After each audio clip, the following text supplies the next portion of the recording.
At 6:30 in the morning, the lake was silent, not peaceful, silent. There's a difference, the kind of silence where even the water looks like it's holding its breath. I remember the time because I always check it first thing. Habit. 23 years in the Navy wires you that way. You wake up, you confirm the clock, you orient yourself. Structure before emotion. 6:30 a.m. I stepped out onto the dock with a mug of coffee still steaming in my hand, expecting the usual, light fog rolling off the water, the faint creak of mooring lines, the grey outline of SP 4429 resting exactly where I'd left her the night before. Instead, I saw neon, bright, violent, unnatural. At first, my brain didn't process it. It looked like someone had draped the hull in caution tape. Then my eyes focused. Stickers, dozens of them, plastered across the side of my Navy patrol boat like some kind of municipal art project gone wrong. I didn't move for a full 3 seconds. Then I started counting. 1 on the bow, 3 across the port rail, 5 on the cabin windows, 2 across the navigation lights, another layered over the vessel registration markings, 1 directly across the embossed U.S. Navy lettering, and then I saw it. 1 stuck clean across the American flag at the stern, 47 in total. I know that because I counted twice. They weren't small removable warning slips either. These were industrial-grade violation stickers, the kind cities use to condemn unsafe buildings, thick adhesive, bright orange, impossible to ignore, unauthorized vessel, HOA Code 14.3 violation, immediate removal required, fine pending. Every surface they could reach was covered. Even the ladder rungs, even the cleats, even the rubber fenders. The sun was just starting to break over the tree line, and the orange reflected off the water in jagged streaks. It looked like the boat was on fire. Behind me, the sliding glass door opened. "Danny?" Sarah's voice was still heavy with sleep.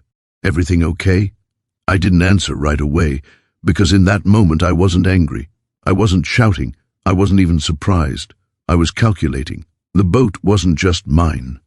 SP 4429 is a 28-foot Boston whaler assigned for shore patrol duties. Navy gray, government markings, official documentation secured on board. She's federal property, temporarily moored under authorized harbor assignment. Which means this wasn't just vandalism. This wasn't just an HOA complaint. This wasn't even just harassment. This was damage to government property. And whoever did it either didn't know that or thought it didn't matter. I set my coffee down slowly on the dock post and stepped closer. The adhesive was thick, heavy, pressed on with pressure. Whoever placed them didn't rush. They took their time. They wanted coverage. They wanted impact. They wanted a message.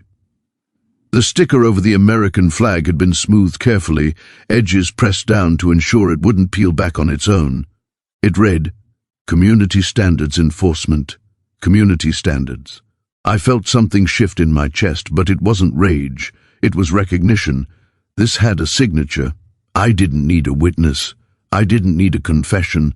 I knew exactly who had done it. Beatrix Ashworth Klein, HOA Compliance Chair, 8 years in that position. Owner of the silver Mercedes with the Comply vanity plate. The woman who once told me that military aesthetics are disruptive to waterfront harmony. She thought it was an HOA issue.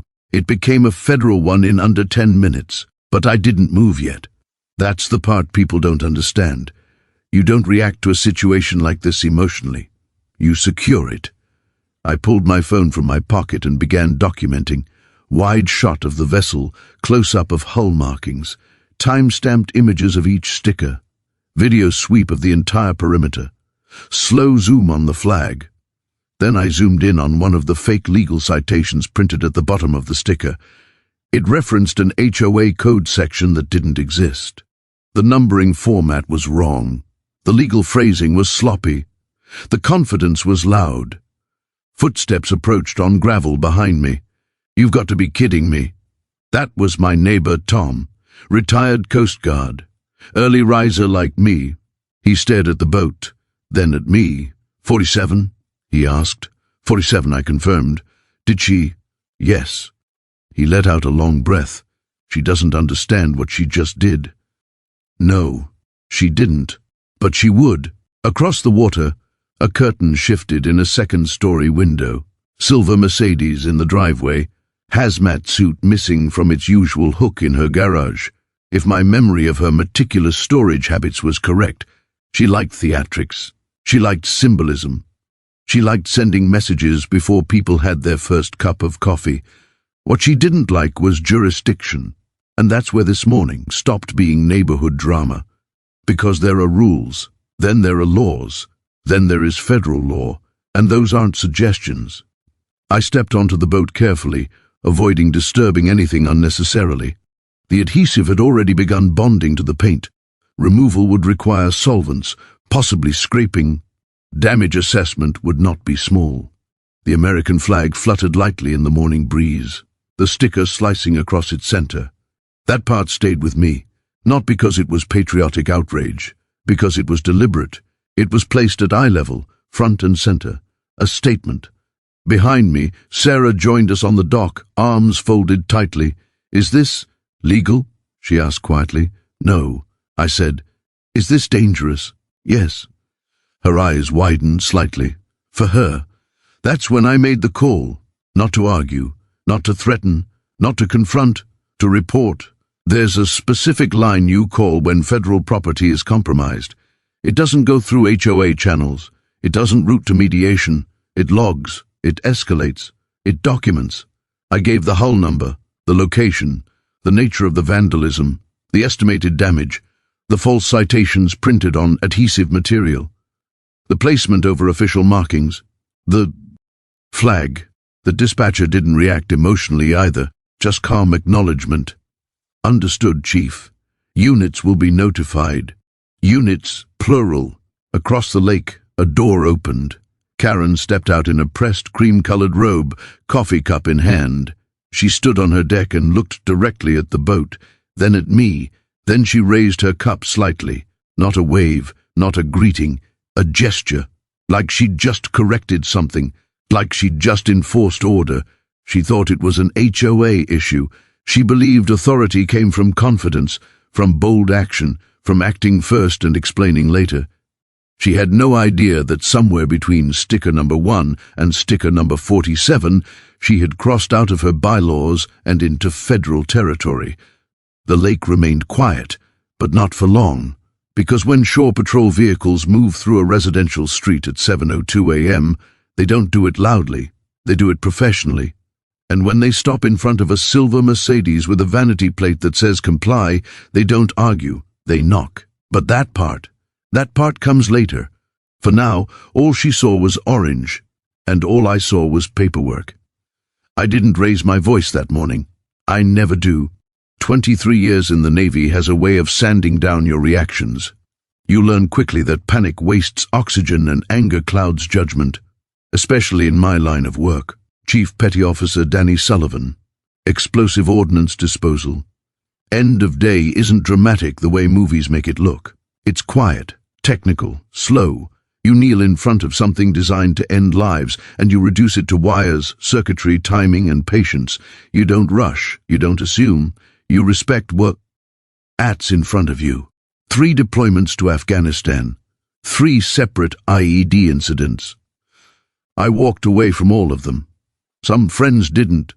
When I came back from the last one, the doctors called it mild to moderate PTSD. I called it noise, the kind that follows you home. The kind that wakes you at 3:17 a.m. because a car door slammed somewhere down the street. That's why the lake house mattered. It wasn't an investment property. It wasn't a flex. It wasn't a retirement trophy. It was quiet, or at least it used to be.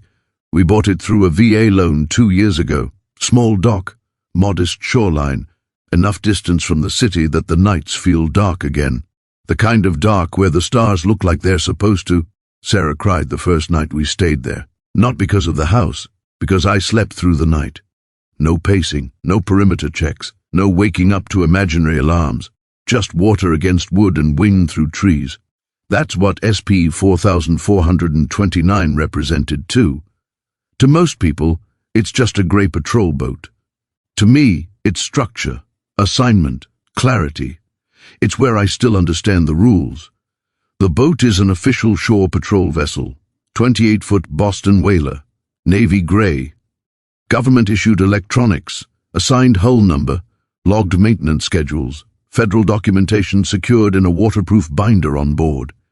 When it's moored at my dock under authorized harbor assignment, it isn't decoration, it's duty. Some mornings I run safety checks before sunrise. Some nights I respond to calls, lost boaters, distress flares, medical emergencies. It's not combat, but it's service. The boat doesn't feel like war, it feels like order, and ER is something PTSD respects. Sarah understands that.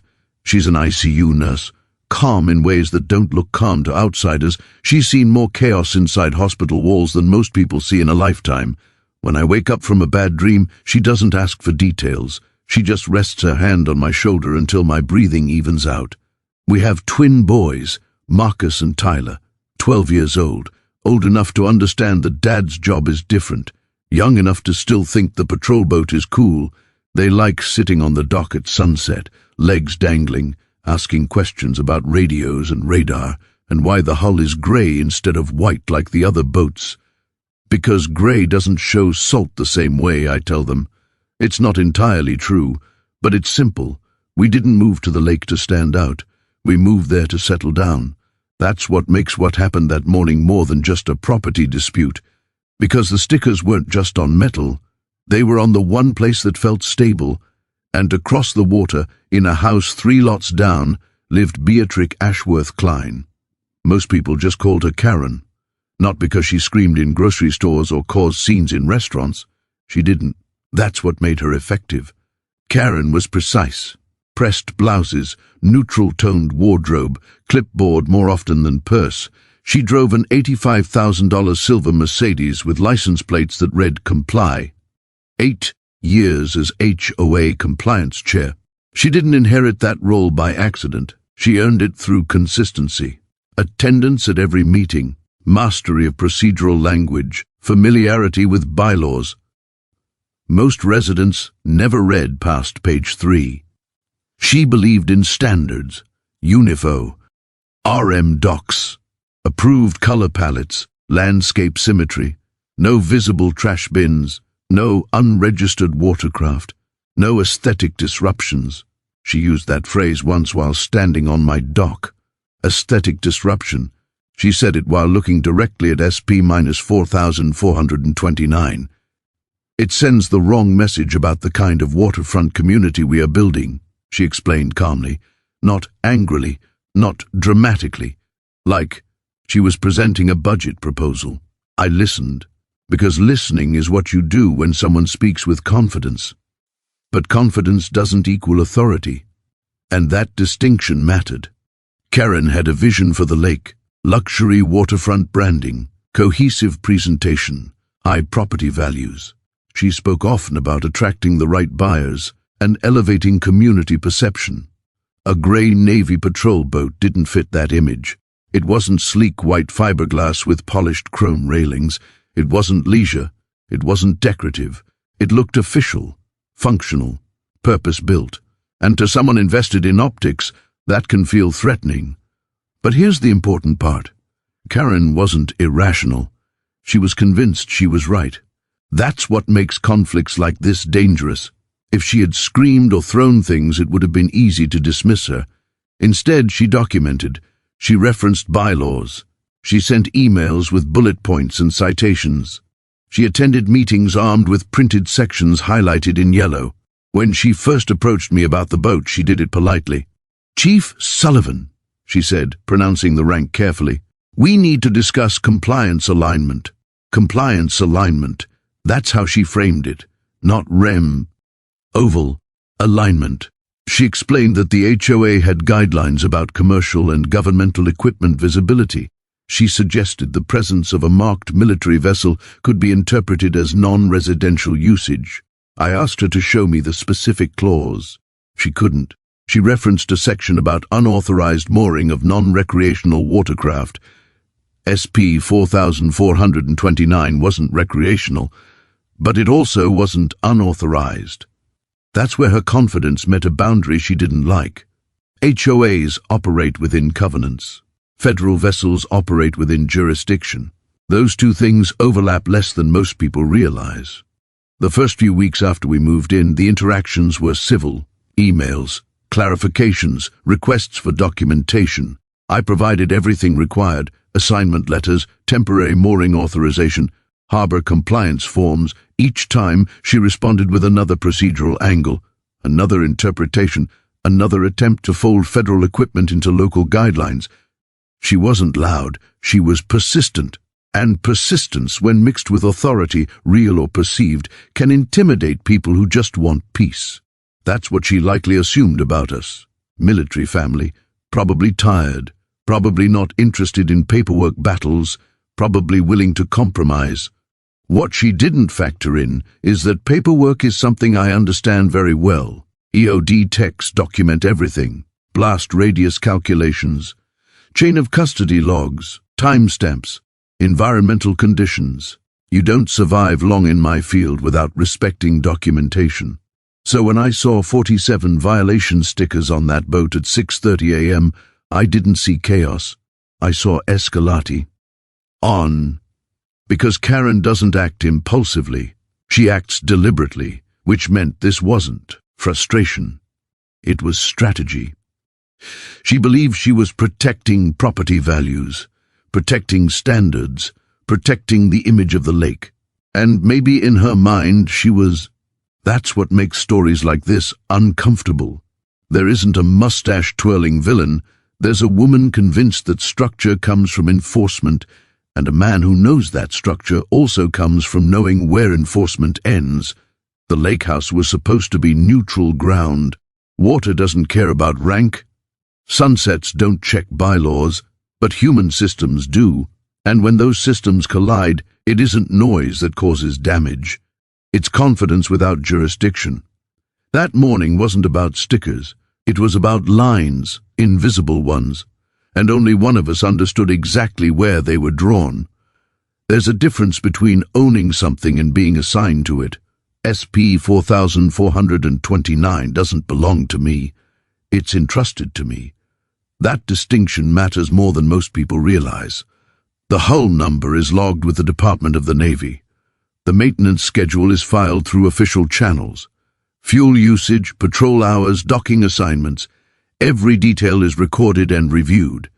Even when it's moored at my private dock under temporary harbor authorization, it remains what it has always been: federal property, painted navy gray for a reason, marked for a reason, accounted for every day. Karen saw a boat. I saw chain of custody. When she placed those violation stickers across the hull, I don't think she understood. She wasn't tagging a neighbor's jet ski. She wasn't flagging an abando. Ned pontoon. She was applying industrial adhesive to a commissioned patrol vessel. But here's where it gets important. She didn't scream about it. She didn't threaten me. She did what she always did. She cited bylaws. When I first brought the documentation to the HOA meeting months earlier, she had smiled politely as I laid the federal assignment letter on the table. "We appreciate your service," she said, hands folded neatly. "But community standards must apply uniformly." Uniformly, that word stuck. Uniformity works inside organizations where authority flows in a straight line. HOAs don't operate in a straight line. They operate within a boundary, a legal one. On a waterfront property, that boundary has a name: the high tide line. It's not poetic. It's jurisdictional. Everything above it falls within private property regulations. Everything below it, navigable water, federally regulated marine operations, answers to a different authority entirely. That's not an opinion. That's structure. And structure doesn't bend because someone dislikes how something looks from their balcony. But I didn't explain all that at the meeting. I didn't lecture. I didn't posture. I simply asked one question: can you show me where HOA jurisdiction extends into federally regulated navigable waters? She flipped through her binder. She referenced aesthetic guidelines. She referenced mooring consistency clauses, but she never produced a document that crossed that invisible line. Because there isn't one. The boat doesn't sit on her lawn. It rests in water governed by maritime code. The dock itself is permitted under state and federal guidelines. The vessel's PR essence is logged with Shore Patrol Command.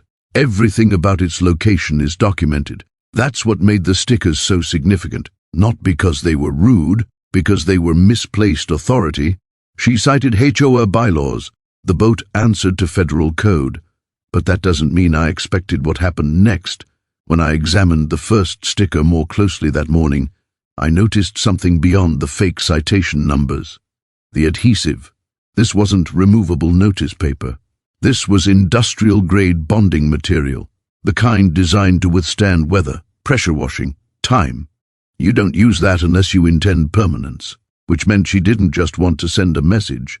She wanted consequence. Removing those stickers would require solvent treatment, possibly scraping, potentially repainting affected sections of the hull.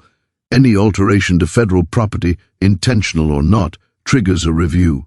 That's not drama. That's protocol. There's a federal statute covering damage to government property. It doesn't distinguish between anger and misunderstanding. It doesn't ask whether someone meant harm. It asks whether harm occurred.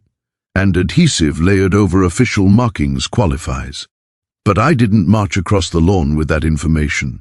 I didn't shout statutes across the water. I documented. Because escalation, when handled correctly, doesn't need volume. It needs clarity. Later that morning, before Shore Patrol vehicles ever entered the neighborhood, Karen sent an email. Subject line, final notice, unauthorized vessel. She CC'd the entire HOA board. Attached was a PDF version of the same violations plastered across the boat. The language was confident. Failure to comply will result in fines and legal action. Legal action. It's a phrase people use easily. It sounds powerful. It implies inevitability. But legal action requires jurisdiction, and jurisdiction requires authority. That's the piece she didn't understand, or didn't want to. I replied with a single attachment. The vessel assignment authorization. No commentary, no argument, just documentation. Her response came 10 minutes later. We do not recognize federal exemptions within our community covenant framework. That sentence told me everything. It wasn't hostility, it was assumption. She believed the HOA's authority superseded the presence of a federal asset. Not maliciously, just confidently. That confidence is what makes procedural overreach dangerous. Because when someone believes they are empowered to enforce standards universally, they stop checking whether those standards apply universally. Water complicates that belief. So does maritime law. So does federal property designation. The lake looks calm. It feels residential. It appears private. But it connects to navigable waterways regulated at levels far above local committees. SP 4429 isn't there for decoration. It's there for patrol coverage, search and rescue response, safety oversight. Its docking location is strategic, not aesthetic. Karen viewed it as an image problem. I viewed it as an operational assignment. Those are two very different lenses. When Shore Patrol received my call that morning, they didn't react emotionally either. They asked 3 questions. Is the vessel federally designated?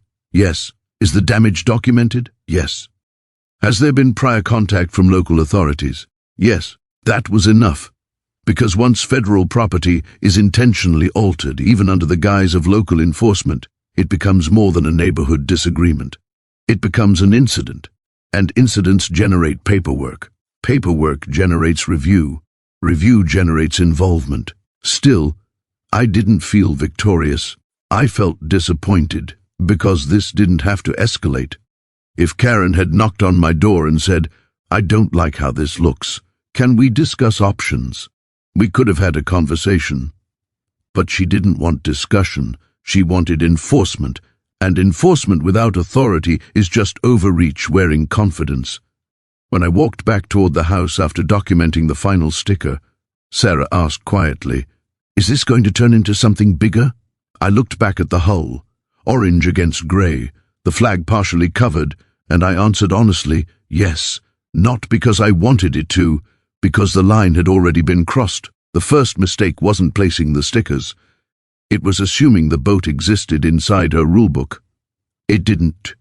And the moment she treated it like it did, the issue moved beyond fines, beyond meetings, beyond neighborhood politics. The lake might look residential, but federal code doesn't fade just because it reflects sunlight. She cited HOA bylaws. The boat answered to federal code. And federal code doesn't attend board meetings, it sends representatives. The stickers were only the beginning. When direct enforcement didn't produce the reaction she expected, Karen adjusted her strategy. That's something you learn to watch for in both combat zone S and boardrooms. When someone realizes Plan A didn't intimidate you, they don't retreat. They escalate. 2 days after the incident with the stickers, I received a call from Coast Guard Sector Command. The tone wasn't aggressive. It was procedural. Chief Sullivan, we've received a civilian report regarding a potentially unregistered military vessel moored in a residential waterway. I almost smiled. Potentially unregistered. That told me everything, because federal patrol vessels don't carry civilian registration numbers the way recreational boats do. They carry hull identifiers logged through Department of Defense systems. Different database, different oversight, different authority. Yes, sir, I replied calmly. SP 4429, assigned shore patrol, documentation available for review. There was a pause, then a quiet acknowledgement. Understood. We'll need to conduct a routine verification. Of course, I said. You're welcome any time. And I meant it. When you have nothing to hide, inspection is just process. That afternoon, a Coast Guard lieutenant arrived at the dock, professional, polite, clipboard in hand. He examined the hull markings, confirmed assignment documentation, verified communication equipment serial numbers, and reviewed the temporary mooring authorization. Everything matched, because it always does. When he finished, he looked at me and asked the question I knew was coming. Have you had any disputes with local residents? I didn't elaborate. There's been some misunderstanding about jurisdiction. He nodded slowly. That's not uncommon. He filed his report, shook my hand and left. Within hours, Karen sent another email to the HOA board. Subject line, escalation to federal oversight. She framed it as proactive safety advocacy. Claimed she had alerted authorities to unregulated paramilitary presence. Paramilitary, that word carries weight. It suggests something unofficial, something rogue. SP 4429 is neither. It's logged, assigned, commanded, but language shapes perception, and Karen understood perception. She didn't accuse me directly. She asked questions publicly. Has proper explosives handling clearance been verified? Are hazardous materials stored on site? Does residential zoning allow operational deployment staging? Each question implied risk. Each implication suggested danger. Each suggestion moved the narrative further from aesthetics and closer to security. That's when I realized she wasn't trying to remove the boat through HOA fines anymore. She was trying to remove it through fear. The following week, I received notice of a formal complaint filed with the Department of Homeland Security tip line. The allegation stated that a military-style vessel with potential ordnance capabilities was operating in a civilian lake environment without proper transparency. Potential ordnance capabilities. That's technically accurate. End-of-day techs are trained to handle explosives. But training doesn't mean storage. SP 4429 is not a weapons platform. It's a patrol craft. But again, wording matters. Homeland Security doesn't ignore phrasing like that. They investigate. Not because they believe it immediately, because they verify. 2 agents arrived 3 days later. Unmarked vehicle, measured demeanor. They reviewed assignment credentials, inspected storage compartments, verified that no restricted materials were housed on site, and cross-referenced my service record. I answered every question directly, invited them to open every locker, offered full transparency, because transparency dissolves suspicion faster than defensiveness ever could. When they left, one of the agents paused before stepping into his vehicle. "Chief," he said quietly, "false reporting to federal agencies is a felony." I nodded. "I'm aware." He didn't elaborate. He didn't need to. Meanwhile, Karen continued her campaign, but always through channels that made her appear responsible. She filed a marine environmental concern complaint, suggesting the vessel might be leaking fuel. An inspector from the State Environmental Department conducted a water sample test around the hull. Zero contamination. She filed a noise disturbance log, claiming after-hours engine operation disrupted the community. Shore Patrol records showed no such activity. Every time she escalated, the system responded. And every time the system responded, it validated the same conclusion: compliance, documentation, authorization. But here's the part that shifted the tone. Karen didn't back down after the first investigation cleared the vessel. She escalated further. She filed a sworn statement claiming she felt intimidated by the presence of military operations in a domestic civilian environment. Intimidated. That word changes context. Now the issue wasn't about aesthetics or compliance. It was about perceived threat. Federal investigators don't dismiss intimidation claims lightly, but intimidation requires action, proximity, communication, behavior. I had none of those documented against me. In fact, I had the opposite. Email records showing calm responses, meeting minutes confirming cooperative dialogue, inspection logs verifying openness. Her escalation was procedural. Mine was professional. And professionalism leaves a paper trail. At one point, a federal compliance officer asked me directly, why not just relocate the vessel to base? It was a fair question.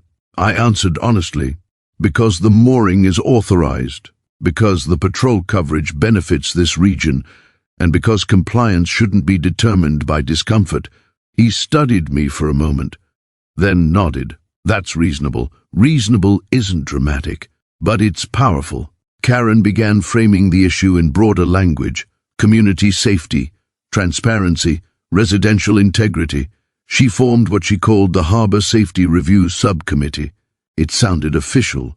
It wasn't.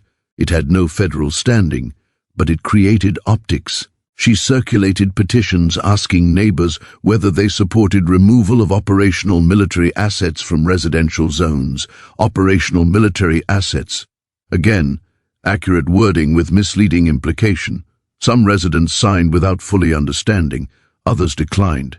Tom, my retired Coast Guard neighbor, told her plainly, "You're escalating something you don't control." She responded with a tight smile. "I'm protecting our investment." That was the core of it.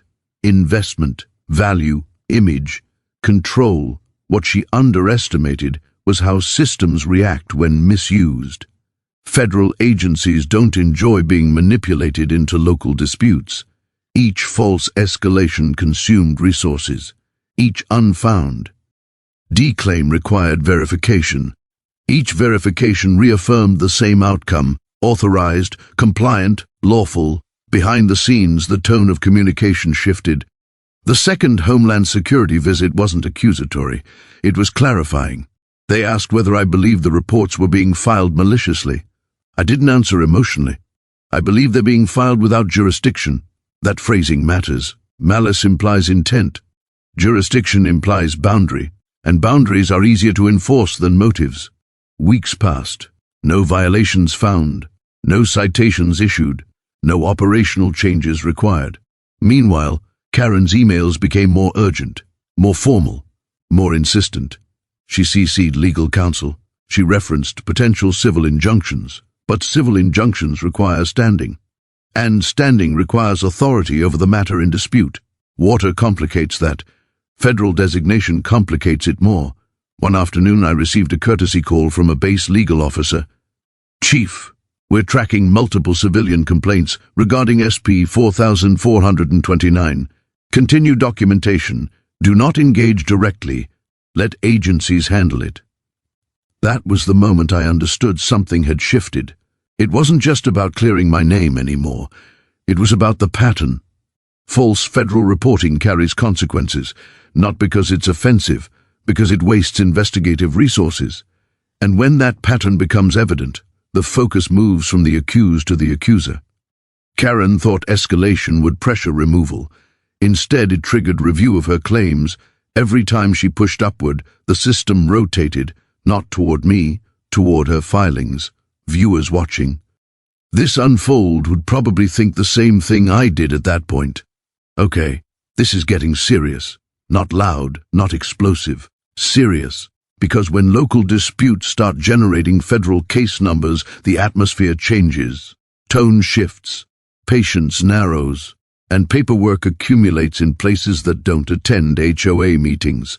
Karen believed persistence would wear down resistance. What she didn't anticipate was that systems built on documentation respond to repetition with scrutiny. She cited risk. I provided records. She suggested threat. I invited inspection. She filed complaints. Agencies closed them, one by one. And every closed file didn't just clear the vessel, it created a record of who initiated it, of what was alleged, of what was disproven. Escalation is a gamble. Sometimes it pressures compliance. Sometimes it reveals overreach. Karen kept raising the stakes.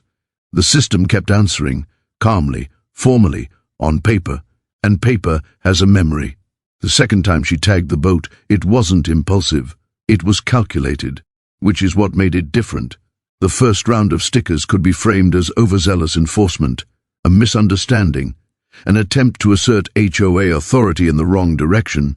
But the second time, that came after Coast Guard verification, after Homeland Security review, after environmental clearance, after formal communication clarifying jurisdiction. By then she knew, or at least she had been told. That morning started at 3:42 a.m. I know the exact time because my phone vibrated softly against the nightstand. Not a call, not a message. A motion alert. I had installed cameras after the first incident. Nothing aggressive. Nothing confrontational. Just standard perimeter security with cloud backup and timestamp overlay. Dock view, hull view, driveway view, infrared enabled. I didn't jump out of bed. I didn't rush outside. I opened the live feed. The dock camera showed a silhouette moving slowly along the starboard side of SP 4429. Full hooded jacket, gloves, methodical movements. Press, smooth. Press, smooth. The orange glow was unmistakable even in night vision. Industrial adhesive violation placards. Again, except this time, she wasn't guessing whether the boat was federal property. She was placing stickers over documentation that had already been reviewed by federal agencies, which changes context. I tapped record though it was already recording automatically. Cloud storage confirmed.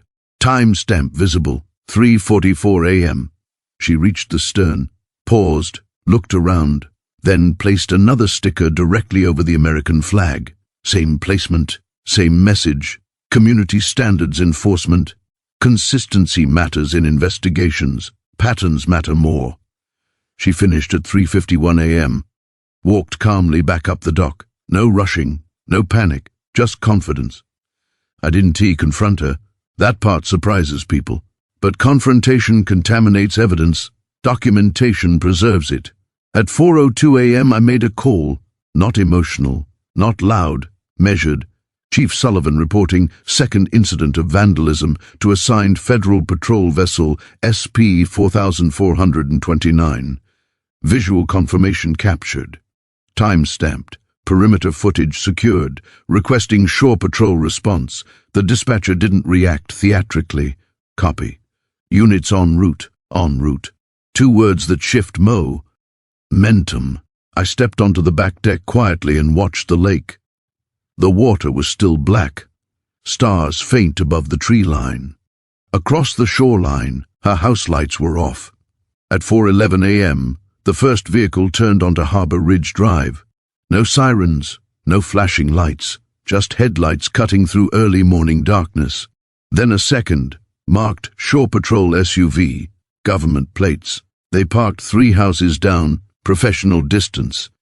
Two officers stepped out, pressed uniforms, measured posture, no urgency in their movements, because urgency suggests chaos.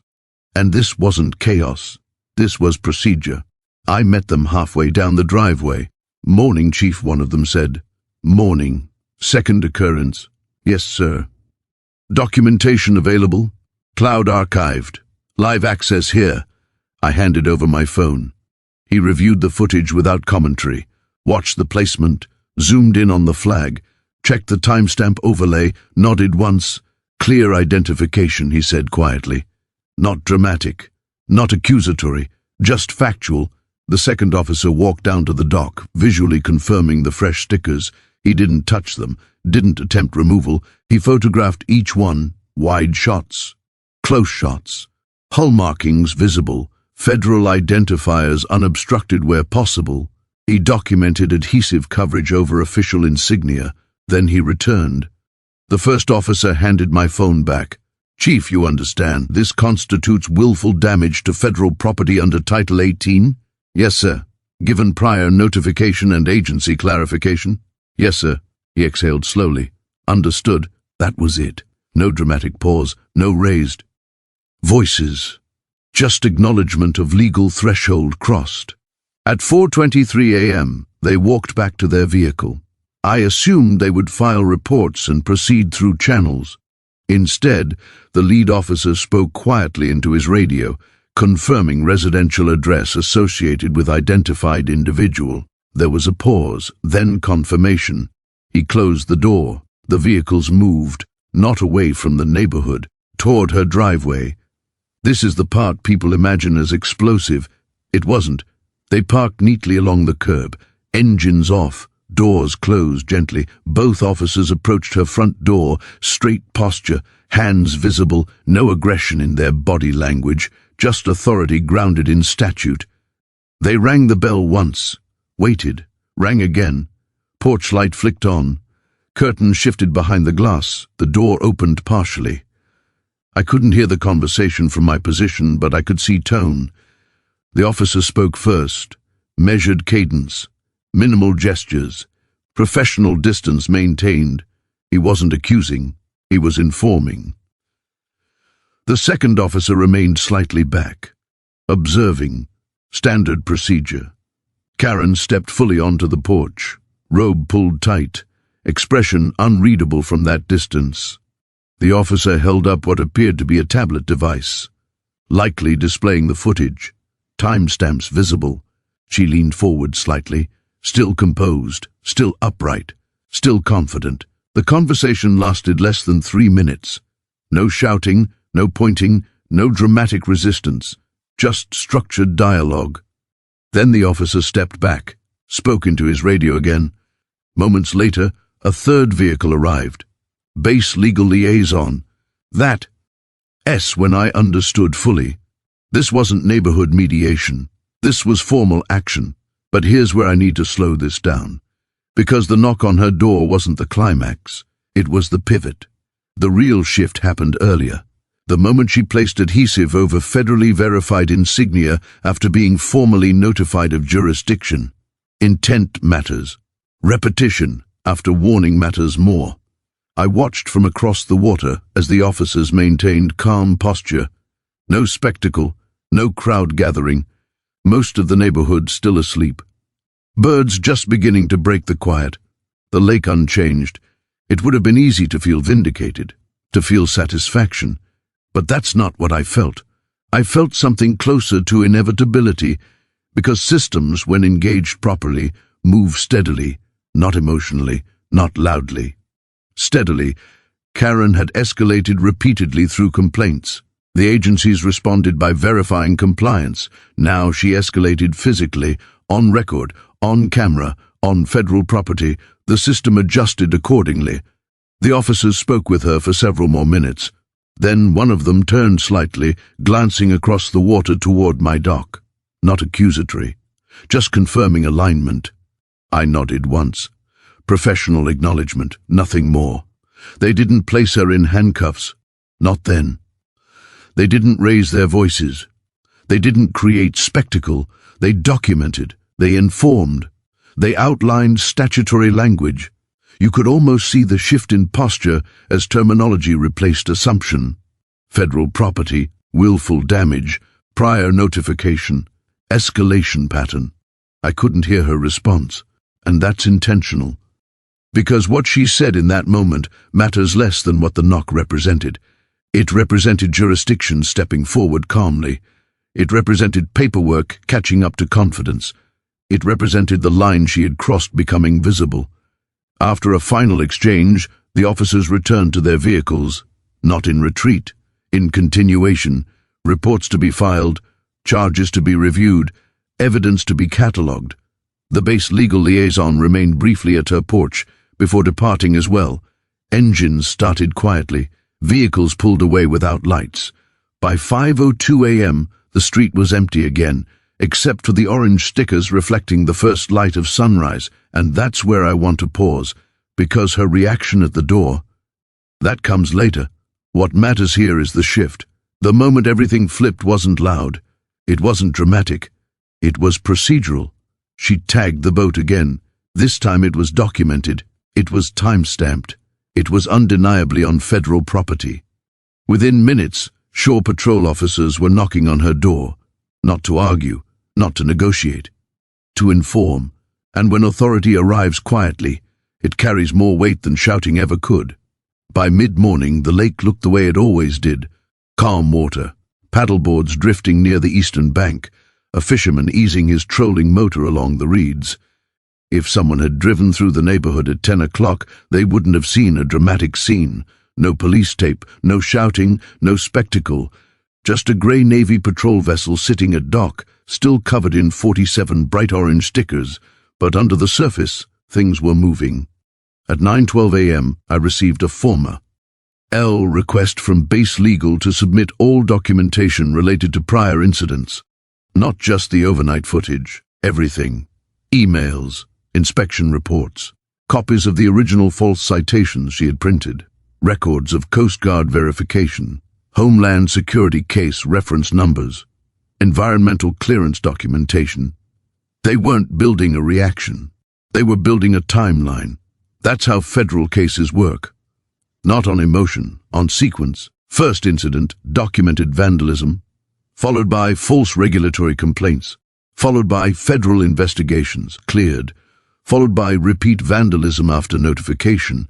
Pattern matters, especially when prior clarification exists. By noon, the base legal officer called again. Chief Sullivan, preliminary review indicates probable cause for violation of 18 U.S.C. Section 1361, destruction of government property. His tone wasn't celebratory. It was clinical. Section 1361 doesn't require catastrophic damage. It applies when someone willfully injures or commits depredation against federal property. The dollar amount influences severity. The act itself triggers jurisdiction. Industrial adhesive removal and repainting estimates were already being requested from authorized maintenance contractors. Not because anyone was angry, because damage must be quantified. That afternoon, a federal magistrate reviewed the initial evidence package. I know this because I later saw the timestamp on the filing. The charge wasn't theatrical. It wasn't presented with dramatic language. It was listed plainly. Willful damage to federally assigned patrol vessel SP 4429. Supporting evidence, photographic documentation, timestamp. ED surveillance footage, prior notification records. In parallel, another review began. The false complaints. Each formal statement filed with Coast Guard and Homeland Security carries a certification line, a declaration that the information provided is accurate to the best of the complainant's knowledge. Knowingly filing false statements to federal agencies carries its own statute. 18 U.S.C. Section 1001. False statements. It's not invoked lightly, but repetition after clarification changes context. Within 48 hours, Karen received formal notice of investigation, again not delivered with sirens, delivered by certified process. 2 agents returned, not the same ones from the initial inspections. They were assigned to review the reporting pattern. They didn't. Accuse. They asked structured questions. When you filed this complaint, were you aware the vessel had been federally verified? Yes or no? When you submitted a sworn statement, had you been informed of jurisdiction boundaries? Yes or no? It's amazing how binary questions can narrow wide narratives.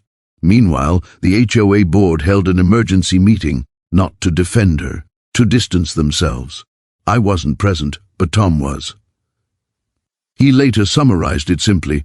They clarified that compliance enforcement does not extend to federal maritime jurisdiction and that individual actions taken beyond established authority were not sanctioned by the board. Translated, they stepped back, publicly. Meeting minutes reflected that statement, which matters because liability spreads quickly if not contained. By the end of the week, the HOA's legal counsel issued a community notice. Neutral tone.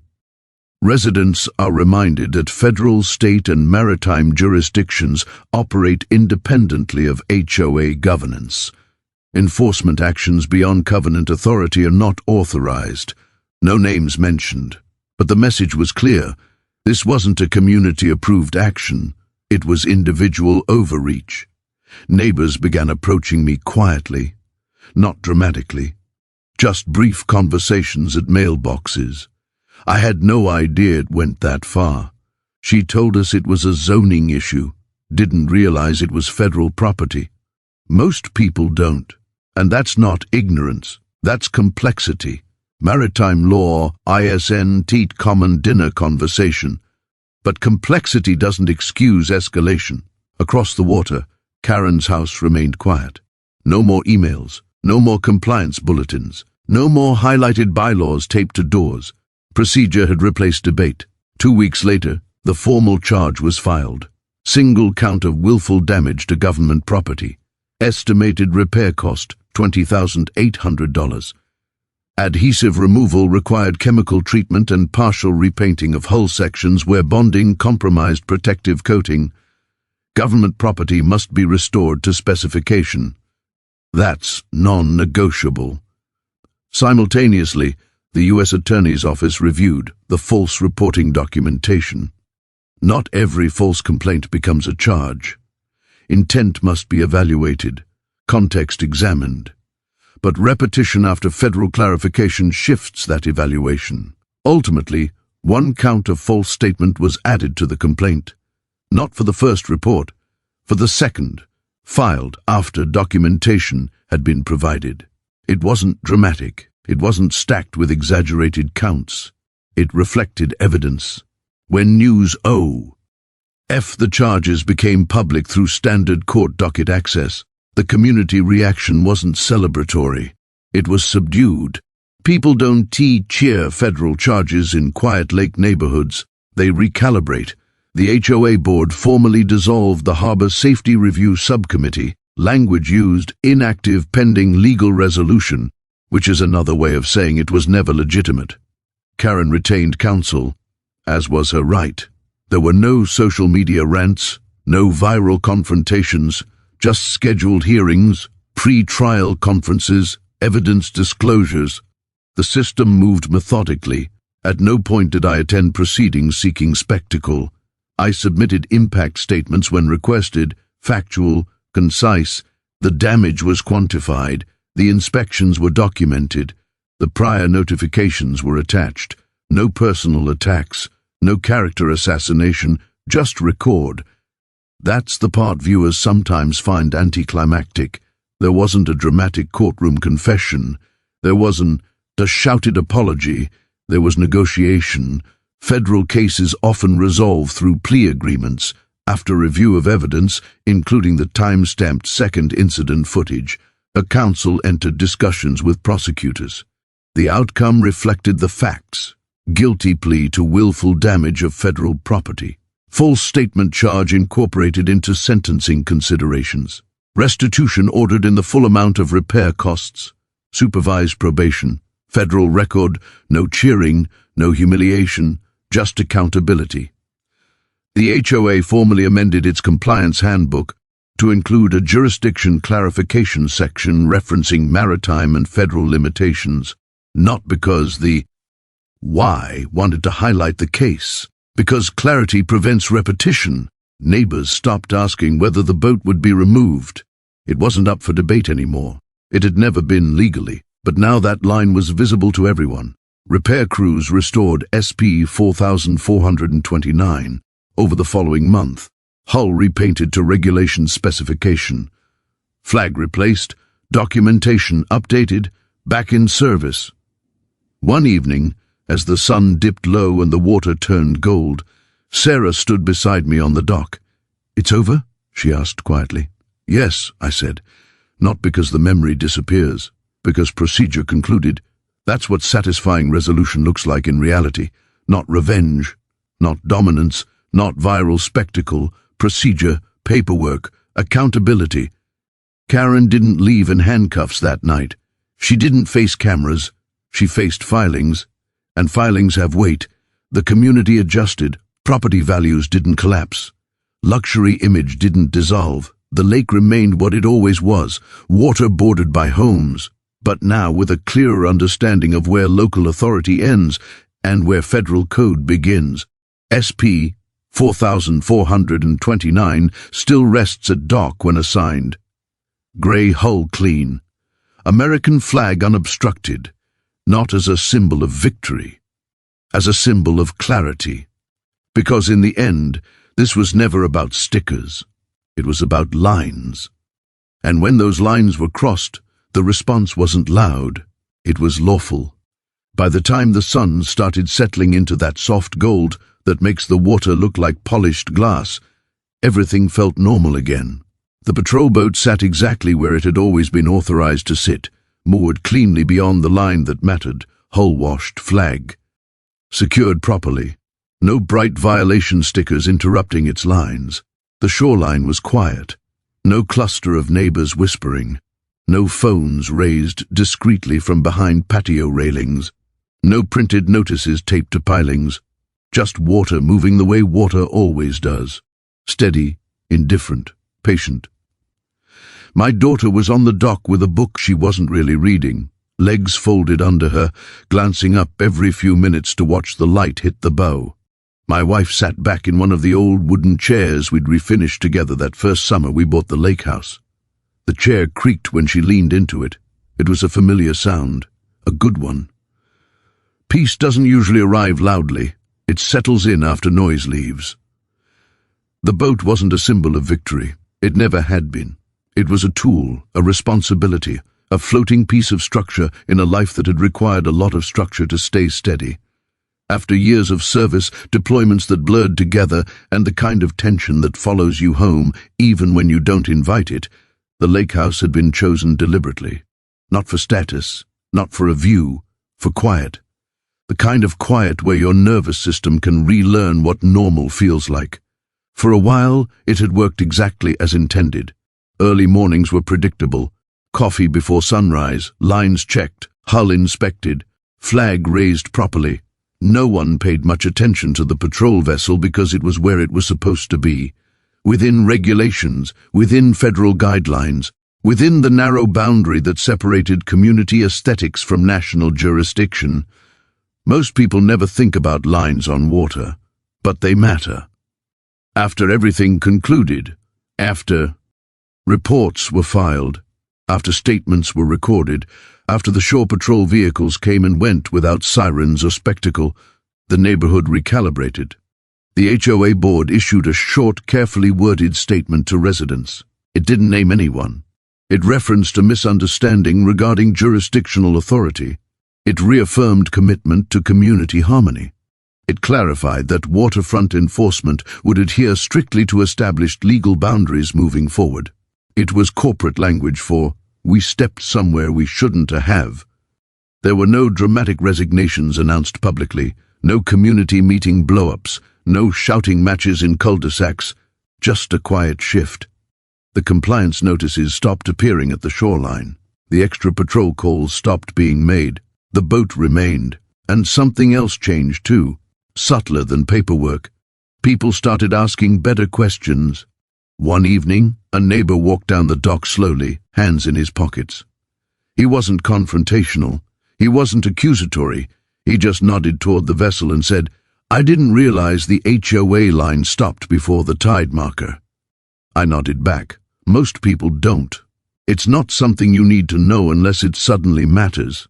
He let that sit for a moment. Seems like it mattered. It did.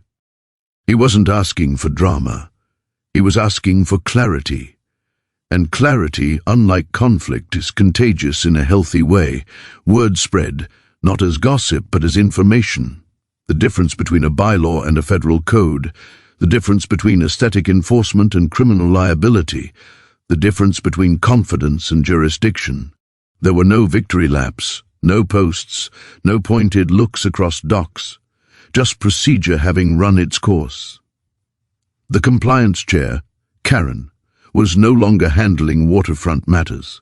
The HOA board reassigned oversight responsibilities pending what they called an internal review. Whether that review was symbolic or substantive wasn't my concern. The Shore Patrol report had already been submitted. The federal vandalism citation was real. The false statements she'd made during her escalating complaints had been documented. Accountability isn't loud. It's administrative. I was contacted once more by a federal liaison to confirm that no further interference had occurred. I confirmed that it hadn't. They thanked me for my cooperation. That was the end of it. The lake went back to behaving like a lake, and that was the entire point. One Saturday morning a few weeks later, I watched my daughter help lower a small auxiliary line from the dock to the boat's stern cleat. She took it seriously, checking the knot twice the way I'd shown her. My wife smiled when she noticed me watching. "That's what this was supposed to be," she said quietly. I knew what she meant. Not conflict, not escalation, just continuity. Structure that protects, not provokes. When people talk about authority, they often imagine volume, a raised voice, a bold posture, a clipboard and a glare. But real authority rarely needs to announce itself. It's written, filed, indexed, backed by code sections and jurisdictional maps and people whose entire job is to enforce them professionally. Confidence can look like power, especially in environments where most disputes are minor and social pressure wins the day. But confidence without jurisdiction is just performance. The community seemed to understand that now. There were still HOA emails, still reminders about trash bin placement and holiday lighting timelines. Those were within scope. Nobody objected. Rules keep neighborhoods functioning. Structure matters. Order matters. But there was a noticeable restraint around the shoreline. No one tried to redefine the tide line anymore, and in the absence of overreach, peace returned naturally. The irony is that nothing dramatic had to happen to restore balance.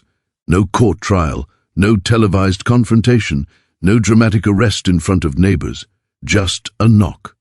A conversation delivered in measured federal terminology, a citation issued through the correct channels, documentation placed in the correct file.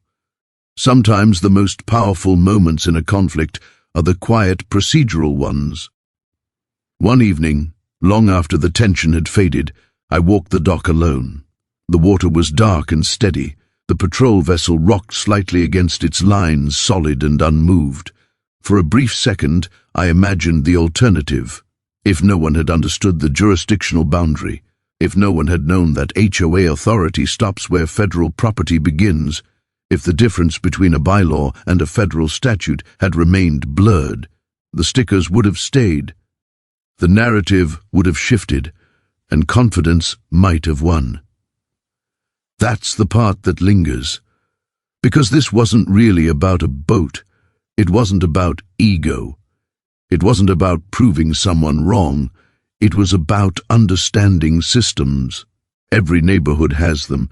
Every workplace, every city, layers of authority overlapping in ways most people never think about until conflict exposes the seams. Most disputes end socially. Someone backs down, someone compromises, someone absorbs inconvenience to avoid friction. But when someone mistakes procedural confidence for actual jurisdiction, the consequences can scale quickly. And that's not dramatic. It's structural. The lake house became quiet again. Not because someone was humiliated, but because boundaries were clarified. There's something stabilizing about that. No resentment in the air, no smirks exchanged, just an unspoken understanding. Lines matter. As the final light drained from the horizon that evening, I lowered the flag properly and secured it. The motion was automatic, practiced, deliberate. My daughter asked once, weeks after everything ended, why did she think she could do that? I considered the question carefully before answering. Because sometimes people are very sure of something, I said, and nobody has challenged it before. She nodded like that made sense. And maybe that's the most important part of the entire story. Systems don't fail because they're weak. They fail when no one knows where they begin or end. The patrol boat remains docked legally. The HOA still functions within its scope. The community remains intact. The family remains at peace. Nothing exploded. Nothing burned down. No one celebrated. But something important settled into place. Understanding. The kind that doesn't trend online. The kind that doesn't make headlines. The kind that simply prevents the next overreach before it begins. And if there's a lesson in all of this, it isn't about HOAs or patrol boats or compliance chairs. It's about knowing the difference between what sounds authoritative and what actually is. Because if nobody had known the difference between a bylaw and a federal code, she would have gotten away with it. And that's a conversation worth having.